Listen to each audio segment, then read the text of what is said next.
Ang Seven of Pentacles ay tungkol sa gantimpala ng masipag o masinsinang trabaho. Ipinapakita nito na ang makatarungang paggawa ay hindi lang nagdudulot ng material na benepisyo, kundi pati na rin sa personal na pag-unlad.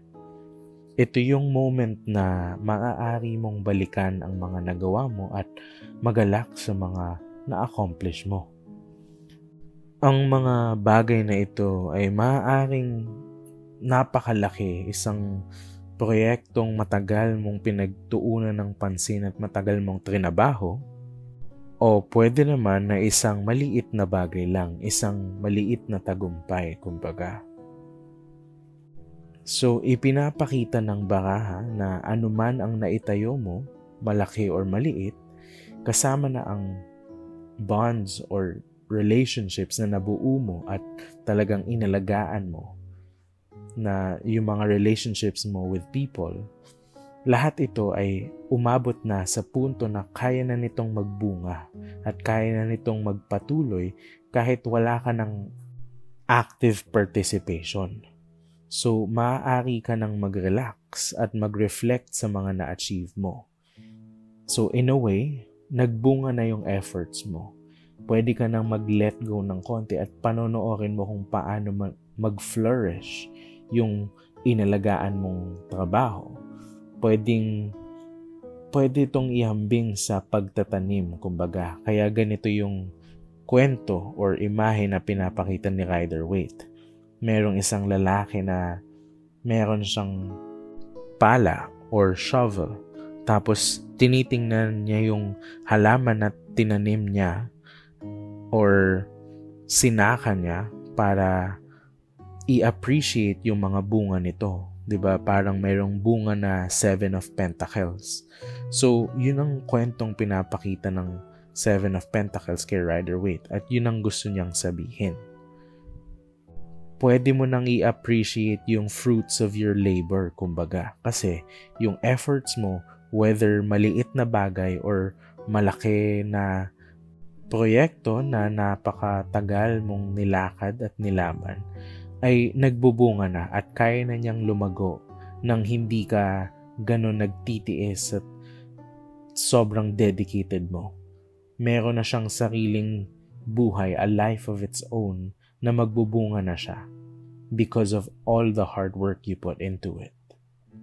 So, in a way, talagang pinagpala ka na at tapos na yung work mo.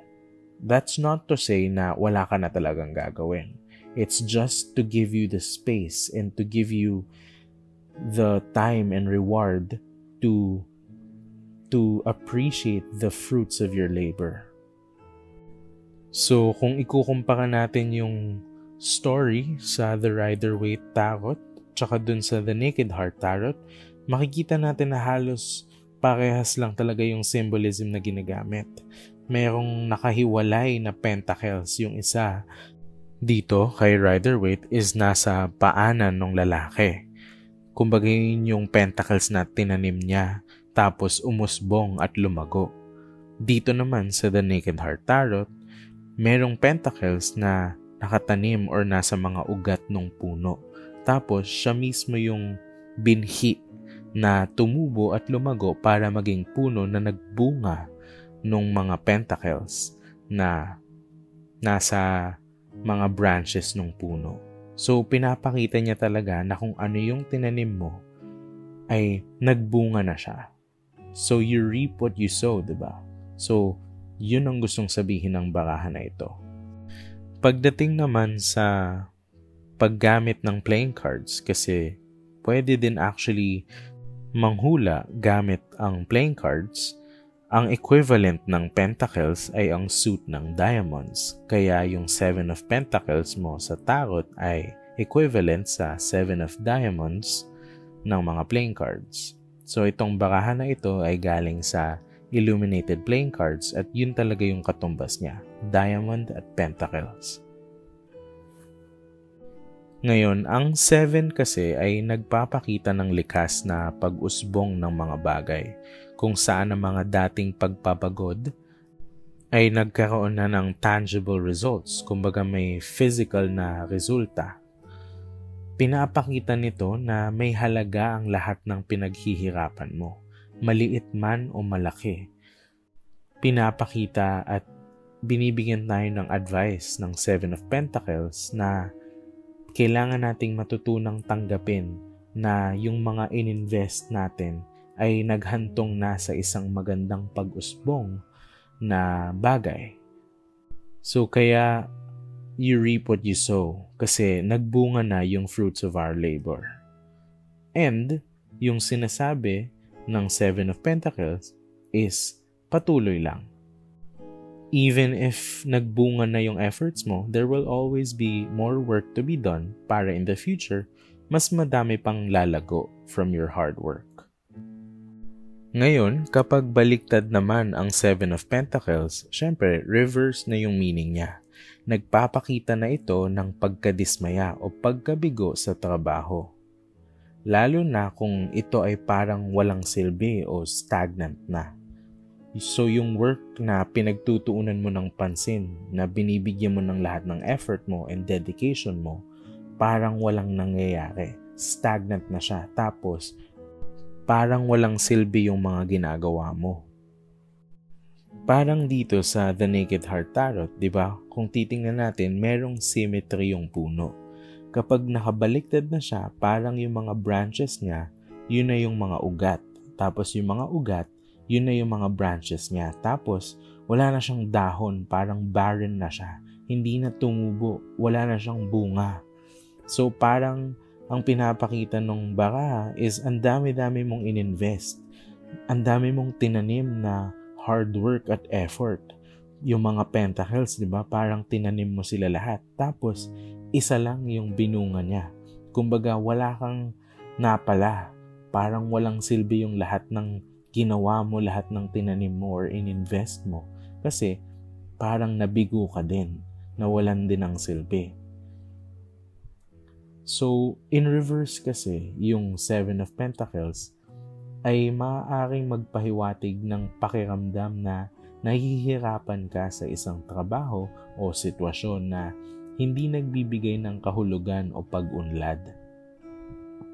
Pwede rin itong magpakita ng pagkabahala or anxiety tungkol sa isang proyekto na hindi umaabante. Parang nakakulong ka sa isang sitwasyon na hindi mo alam kung sulit pa ba na magpatuloy or susuko ka na lang. Worth it pa ba to or hindi na? So, yun ang pinapakita sa'yo ng reversed Seven of Pentacles na ito ang nararamdaman mo na nais mo nang sumuko. Ngayon, since kapag naka-reverse siya, ang advice niya is mahirap talaga na potentially during this time hindi pa magbubunga agad-agad ang mga bagay-bagay. So, hindi naman sinasabi ng nakabaliktad or reverse ng Seven of Pentacles na fruitless talaga yung efforts mo, na wala talaga mangyayari. Hindi naman niya sinasabi sa'yo na sumuko ka na lang. Sinasabi niya lang sa'yo na maaaring ito yung nararamdaman mo kasi feeling mo yung efforts mo hindi pa bumubunga. Pero tatandaan natin lagi na hindi porket hindi pa siya nagbubunga or tumutubo, ibig sabihin wala na talagang tutubo or magbubunga. Maybe it just needs time. Tapos itong puno na to, tutubo din siya eventually, magbubunga din yung fruits of your labor. So, potentially, ang sinasabi lang ng reversed Seven of Pentacles is right now, hindi pa, wala pa. So, mahirap talaga tong period na to kasi gusto mo nang sumuko, tapos para kang nabibigo. Pero hindi niya pinipredict in the future na hindi na magbubunga yung efforts mo. Kasi maybe in the future, pag nagpatuloy ka lang, babaliktad na ulit yung Seven of Pentacles at ang kapalaran ay magbubunga din pala sa huli. Yun ang ibig sabihin ng Seven of Pentacles. Hanggang sa muli, like and subscribe para makita niyo mga videos namin tungkol sa panghuhula at mga tarot cards.